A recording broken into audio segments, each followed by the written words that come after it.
The story will be told from the perspective of the main female character. My sister didn't even wait for the cake to come out. She stood up during Martha's birthday dinner, raised her drink, and told me, "This whole family is honestly ashamed to have you using our name." 30 relatives just stopped moving. Sarah, our mom, nodded her head. Robert, our dad, had a look on his face like he was proud of her for saying what they were all thinking. I didn't yell back at her. I didn't start crying. I just sat there under the porch lights, being the quiet person they always expected me to be. But before anyone could take another bite of food, Grandma Martha pushed her chair back and stood up. The words she said next didn't just make the table go silent. They changed our lives forever. My name is Chloe, and I learned very young how to deal with being let down without showing it. In most homes, the oldest kid is the one everyone counts on. In my family, it just meant I had to stand behind my younger sister, Mia, so she could get all the attention. Mia is 2 years younger than me, 29 years old, and we are nothing alike. While I was quiet and focused, she was always looking for a crowd. She had a way of making the adults laugh and brag about her. Sarah and Robert treated her like she was special. They would say she was the one who would take the family business to the next level. They never said anything like that about me. At first, I didn't even mind. I just disappeared into the background. I still remember when I was 12 and won a big math contest. Dad looked at my results for a second and then turned to Mia. She was showing him how she had glued glitter to her sneakers. He told her she was very creative, but he told me not to brag about my grades. That was how our house worked. She was the star, and I was the one who just got things done. The only person who didn't act like that was Martha. To everyone else, she was the person who started the company and had her name on all the office signs. To me, she was the one who would sit on the porch steps and ask me real questions. She wanted to know what I was thinking and what I wanted to do with my life.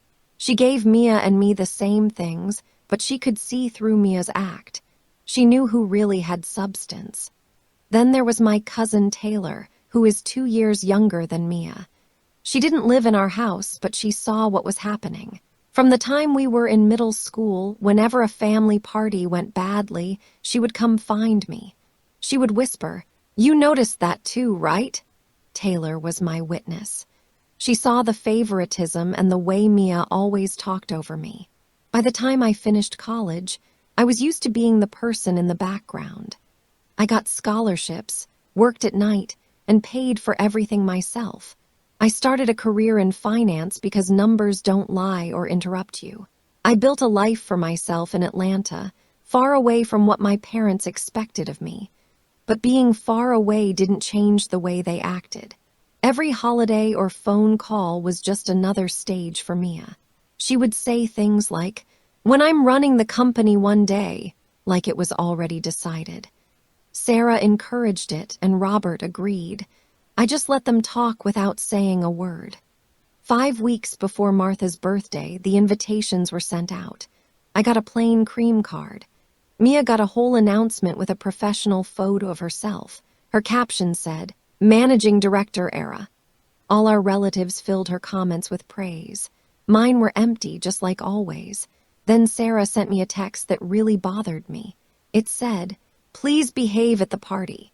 It was like she thought I was the one who usually caused problems, even though I was always the quiet one. During those 5 weeks, the whole family started acting differently. Our group chat, which usually stayed quiet for months, was suddenly very busy. Cousins I hadn't talked to in years were posting old pictures with Martha. My aunts were planning the food like it was a royal dinner. Mia was right in the middle of it all. She posted a picture of herself standing in the lobby of the family enterprise building. She had her hand on her hip and looked like she owned the place. Her caption was, "Stepping into the future," and everyone called her our new leader in the comments. I read every single comment like I was watching a parade from a window. My invitation hadn't been a big public thing. Martha had written it by hand and sent it to me in a simple envelope. I kept it because of what she wrote. "It would mean a lot if you came." 2 days later, Sarah's cold text arrived again, telling me to behave. I just typed "of course" and put my phone down, but I felt a heavy pressure in my chest. Around that time, Taylor called me. She didn't do small talk. She asked right away if I had seen how the family was acting. I told her I had. She lowered her voice and told me that Mia had been telling everyone she already knew what Martha was going to announce at the party. I was surprised. Mia was acting like she had already been crowned as the boss. Taylor said Mia was already picking out new decorations for her office and saying Martha had hinted at giving her control soon. Taylor added that she had been helping Martha clean out some old papers. She saw documents from a lawyer and found out Martha had been visiting them several times lately. When I asked if it was about the business, Taylor said she wasn't sure because Martha didn't let her see the details, but she knew something big was happening. Mia was always celebrating things before they actually happened, but this felt different. As the party got closer, I felt more and more tense. Relatives started asking if I was doing okay, using a tone that made it sound like they felt sorry for me. Robert mentioned that this birthday would be special while looking proudly at Mia. Sarah reminded me twice in 1 week to look nice. By the time the day arrived, I felt like a string pulled so tight it was about to snap. When I parked near Martha's house that evening and saw Mia posing for photos at the door like she was the host, that feeling only got worse. By the time I walked into my grandmother's backyard that evening, the party felt like a coronation ceremony. There were white lanterns hanging everywhere. You could smell the grilled food and rosemary chicken in the air. People were laughing very loudly, and everyone was gathered around one person. My sister was moving from group to group, giving out fake kisses and tossing her hair to make sure it caught the light. Every time a relative mentioned the family legacy or who was next in line, she smiled like she had practiced that moment in a mirror. My father walked right behind her, looking very proud, while my mother fixed my sister's necklace like she was sending her out for a big performance. As for me, I just sat down quietly at the very end of the long table. I wasn't trying to hide from them. I was just being exactly what they had trained me to be: background noise. Dinner started with the sound of silverware and quiet talk.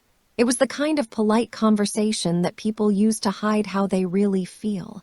I answered questions if anyone bothered to ask me something. If they didn't, I just stayed quiet. It was a lot easier than trying to talk when nobody wanted to hear me. When it was time for dessert, my grandmother's favorite lemon cake, the lights were turned down and everyone gathered around to sing. My sister stood right at the head of the table, putting herself directly next to my grandmother, as if she belonged there more than anyone else. The song ended, the candles were glowing, and my grandmother had that gentle smile she always wore. That is when it happened. My sister picked up her glass. Her smile turned into something cold and sharp under the party lights. She said she wanted to say something to the family before my grandmother made her big announcement. My stomach felt very tight. She turned toward me, looking at me with that mean, polished look she had spent years perfecting. She said clearly, loud enough for every person to stop moving their forks, "This family is honestly ashamed to have you using our name." A very heavy silence hit the table. My mother nodded her head, looking confident, like she had been waiting for someone to finally say those words out loud. My father made that specific face he uses when he agrees with something but doesn't want to say it himself. For a moment, the whole world was just the sound of ice in glasses and the smell of lemon cake, while I felt a burn behind my eyes. I picked up my wine glass just to have something solid to hold on to. I didn't say anything. I didn't move. I just sat there under the lights and let that shame settle into my chest like a weight I had carried my whole life. But something inside me changed. It wasn't anger or sadness. It was a steady feeling. While everyone else was looking at me, I noticed something they didn't. My grandmother, sitting in her chair, had stopped smiling. Her hand was sitting right next to her glass. She was looking at my sister, not with pride, but with a look I hadn't seen in a long time, a warning. At that moment, I felt the tight feeling inside me start to go away. It wasn't because I was breaking down, but because someone else had finally reached their limit. No one moved for a second. The backyard was so quiet that even the insects seemed to stop making noise. The candles were still flickering in the breeze, and every person at the table was looking back and forth between me and my sister, waiting for me to cause a scene. But I stayed still. The first sound was the slow noise of a wooden chair scraping against the stone floor. My grandmother pushed her chair back very slowly and on purpose. She fixed the blanket on her lap, touched her necklace, and then looked at my sister. The tension finally snapped. My sister looked confused for a second and then tried to smile, acting like she was still in control. She started to say she wasn't finished yet, but my grandmother raised one hand and my sister stopped talking. The whole table went completely silent. When my grandmother spoke, she didn't yell, but her voice was very firm. She told my sister to sit down. Everyone looked shocked. My grandmother had never used that tone with her before. My sister tried to laugh it off, but my grandmother told her to sit down again, even more firmly. My sister finally sat. My grandmother looked around the table until she saw me. Her face softened for a second, then got serious again. She said she had heard enough tonight, and more than enough over the last few years. She looked at my sister and said she would not allow cruelty to be called confidence. My mother tried to speak up, but my grandmother told her to stop protecting things she refused to fix. My mother was stunned. My father looked like he wanted to disappear into his chair. My grandmother held the back of her chair and told everyone to hear her clearly. No one even breathed. She said that as of yesterday, the controlling interest of the family business belongs to me. The whole world felt like it was tilting. My wine glass shook in my hand.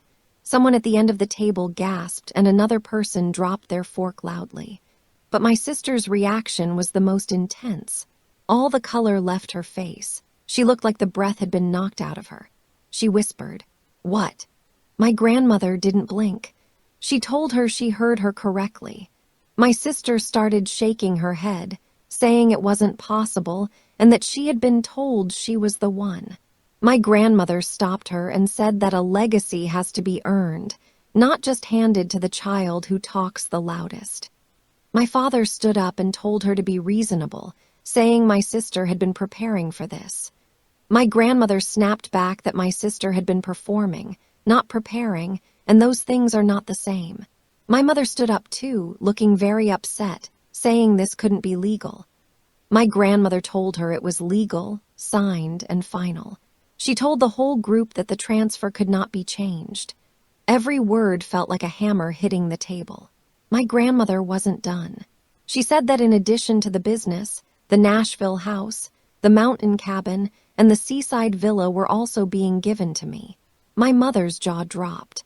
My father's knuckles were white. My sister made a sound between a choke and a cry.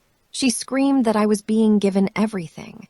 My grandmother looked at her with no sympathy and said it was everything my sister assumed would be hers because she thought she was untouchable. My sister stood up and said she had worked for the family for years. My grandmother told her that just showing up to take photos is not work. She said my cousin had done more real work in one internship than my sister had done in her whole career. My cousin looked very surprised.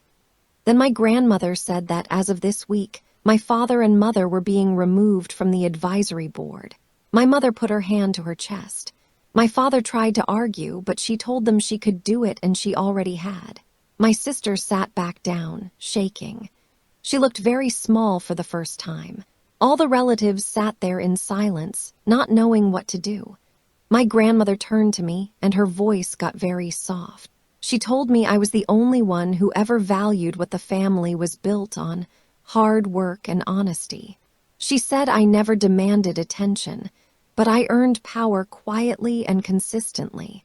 I had a hard time swallowing. She put her hand on my chair and told me I deserved the seat everyone else tried to keep from me. My sister started crying quietly. My mother whispered that this would tear the family apart. My grandmother said that cruelty had already done that, and tonight just showed the truth. She looked at everyone and said the future of the family was no longer about being entitled.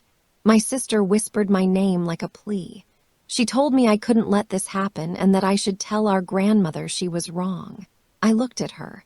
For the first time, I didn't see a golden child. I saw an adult who thought she was owed the world because people had always praised her. I told her quietly that I wasn't the one who created this moment. She did. Her face fell, and my grandmother nodded firmly. The decision was final. My grandmother said that would be everything and suggested we finish the cake. But the party was basically over. At least for my sister, it was. 6 months passed, and things didn't just calm down, everything was completely different. Monday after the party, I walked into the main office with the same quiet confidence I've always had. The difference was that now, people actually looked at me. The board members welcomed me right away. By the end of that first week, my sister's things were cleared out of her office. By the end of the month, her name was completely gone from all the company reports. Our relatives, who used to brag about her all the time, went silent. They weren't sure how to act now that she wasn't the favorite anymore. My sister tried to find a job at other companies in the same industry, but news travels fast in this business. Every door she tried to open was closed firmly. The spotlight she had lived in her whole life just went out. My mom and dad had to deal with the results of being kicked off the advisory board. They had a hard time with their money and felt embarrassed in front of their friends. They finally realized that their position in the family wasn't as strong as they believed. The phone calls they made to me started to change. At first, they were angry, then they sounded guilty, and eventually they were just begging for help. I didn't block them, but I didn't give in to them either. My grandmother moved into my place in Atlanta soon after everything happened. She gets up early, reads out on the balcony, and she still beats me at card games just like she used to. Our home is very calm now. There is no acting or fighting over who is more important. We just have the truth. For the first time, I am living a life that actually feels like it belongs to me. Some people believe that family is forever, but I've learned that only the relationships built on respect actually last. I spent a lot of years making myself look small just to keep everyone happy. I thought being quiet was the safest way to live. But standing up for my own worth didn't break this family apart. It just showed everyone what was already broken. Now, the legacy I carry isn't about property or titles. It's about finally being able to breathe without asking for permission. I am finally taking up the space I earned, and I finally understand that blood doesn't mean anything if there is no dignity.